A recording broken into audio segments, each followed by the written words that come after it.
So I won't tell you what to do, because no one likes that. I will, however, give you some life hacks I wish I knew when I was starting out my dreams of a career and navigating life, love, pressure, choices, shame, hope, and friendship. The first of which is, life can be heavy, especially if you try to carry it all at once. Part of growing up and moving into new chapters of your life is about catch and release. What I mean by that is knowing what things to keep and what things to release. You can't carry all things, all grudges, all updates on your ex, all enviable promotions your school bully got at the hedge fund his uncle started. Decide what is yours to hold and let the rest go. Oftentimes, the good things in your life are lighter anyway, so there's more room for them. One toxic relationship can outweigh so many wonderful, simple joys. You get to pick what your life has time and room for. Be discerning. Secondly, learn to live alongside cringe. No matter how hard you try to avoid being cringe, you will look back on your life and cringe retrospectively.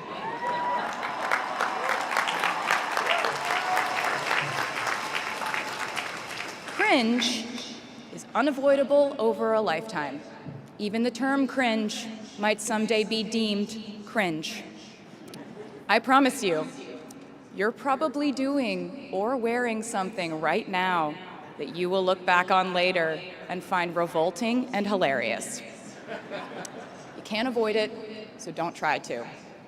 For example, I had a phase where, for the entirety of 2012, I dressed like a 1950s housewife.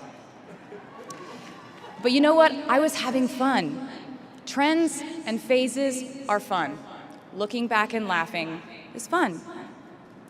And while we're talking about things that make us squirm but really shouldn't, I'd like to say I'm a big advocate for not hiding your enthusiasm for things.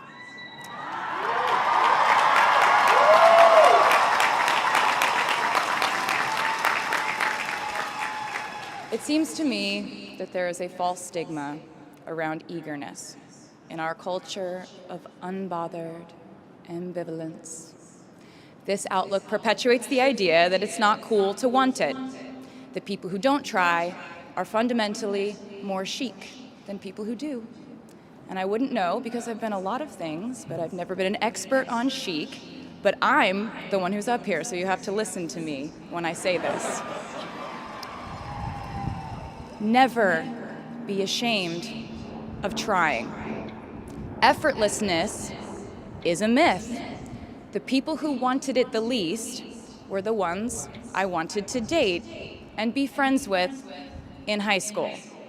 The people who want it the most are the people I now hire to work for my company.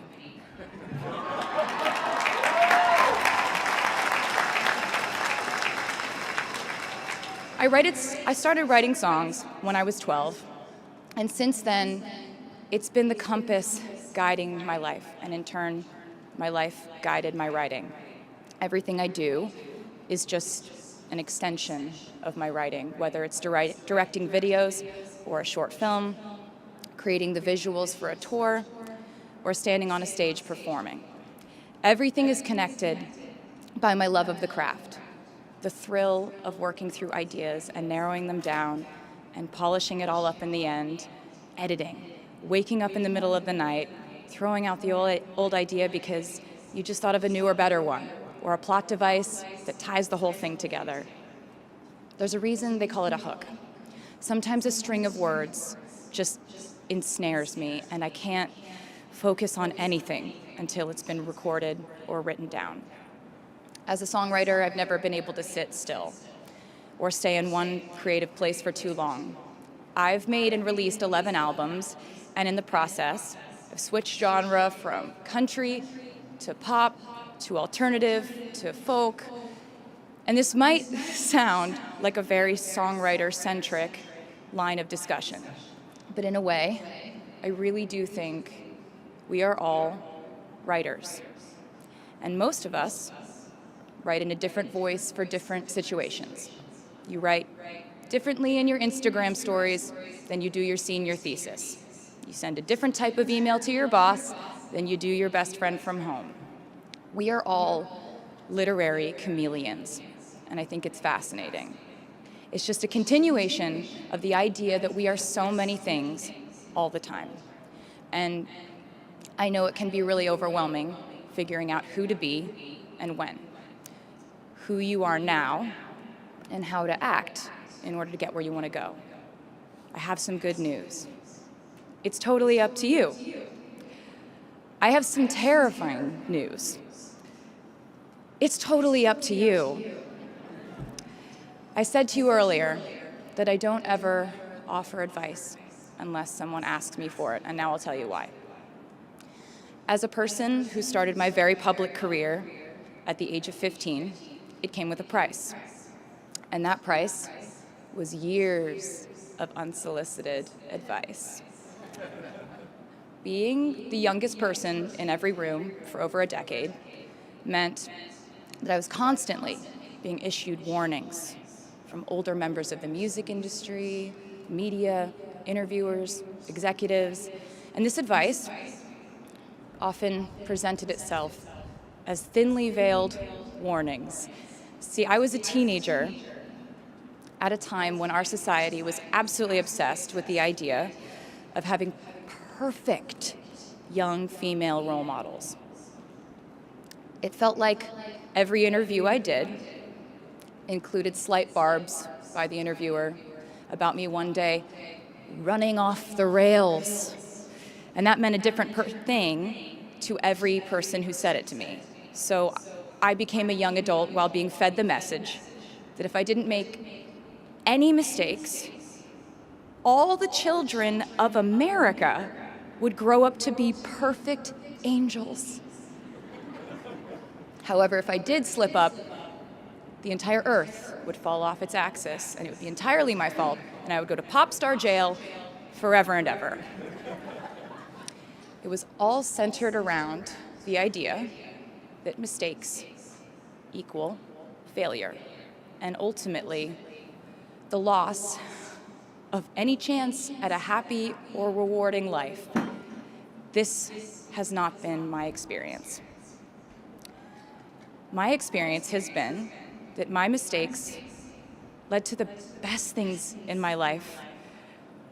And being embarrassed when you mess up, it's part of the human experience. Getting back up, dusting yourself off, and seeing who still wants to hang out with you afterward and laugh about it, that's a gift.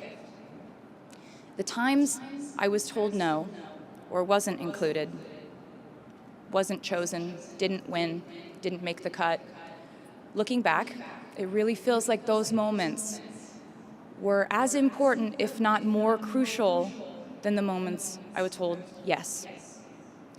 Not being invited to the parties and sleepovers in my hometown made me feel hopelessly lonely. But because I felt alone, I would sit in my room and write the songs that would get me a ticket somewhere else.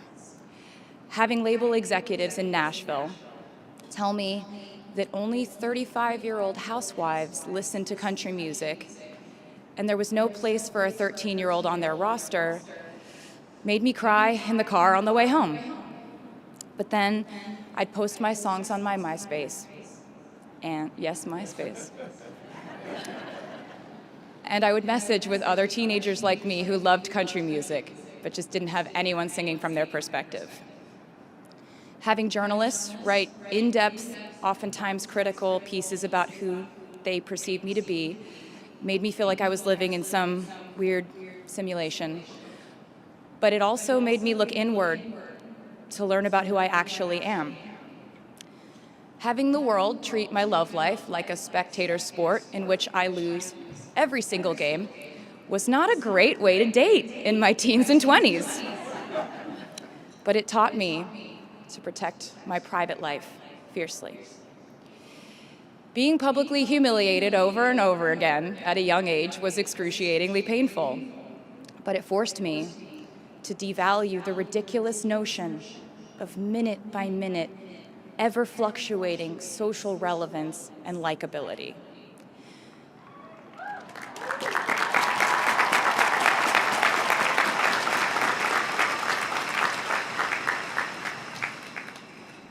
Getting canceled on the internet and nearly losing my career gave me an excellent knowledge of all the types of wine.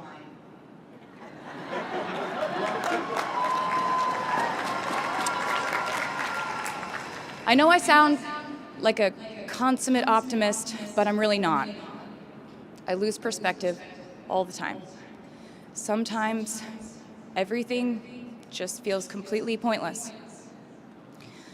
I know the pressure of living your life through the lens of perfectionism. And I know that I'm talking to a group of perfectionists because you are here today graduating from NYU.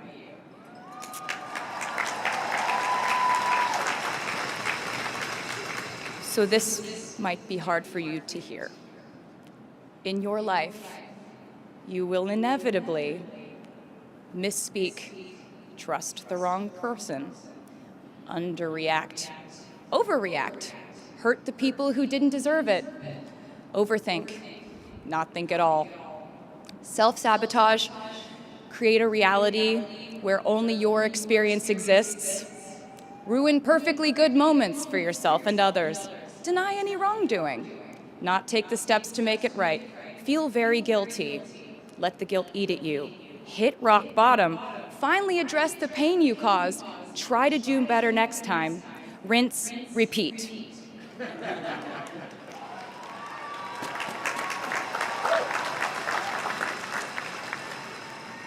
And I'm not gonna lie, these mistakes will cause you to lose things. I'm trying to tell you that losing things doesn't just mean losing.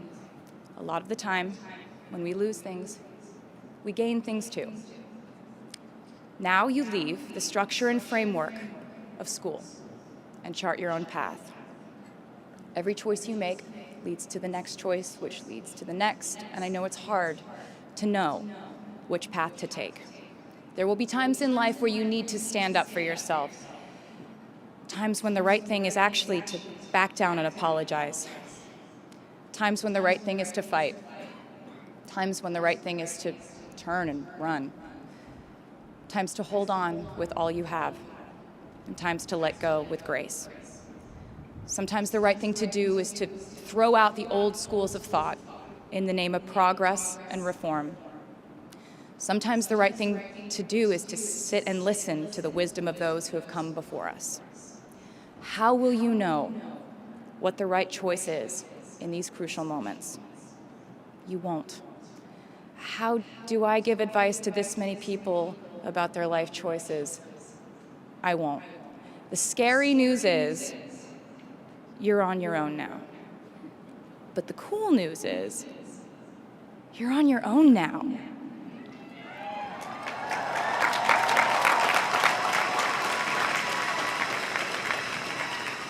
I leave you with this. We are led by our gut instincts, our intuition, our desires and fears, our scars and our dreams. And you will screw it up sometimes. So will I. And when I do, you will most likely read about it on the internet. Anyway, hard things will happen to us. We will recover. We will learn from it. We will grow more resilient because of it. And as long as we are fortunate enough to be breathing, we will breathe in, breathe through, breathe deep, and breathe out. And I am a doctor now, so I know how breathing works. I hope you know how proud I am to share this day with you. We're doing this together, So let's just keep dancing like we're the class of 22. 更多英语视频，请关注 Nate Onion English。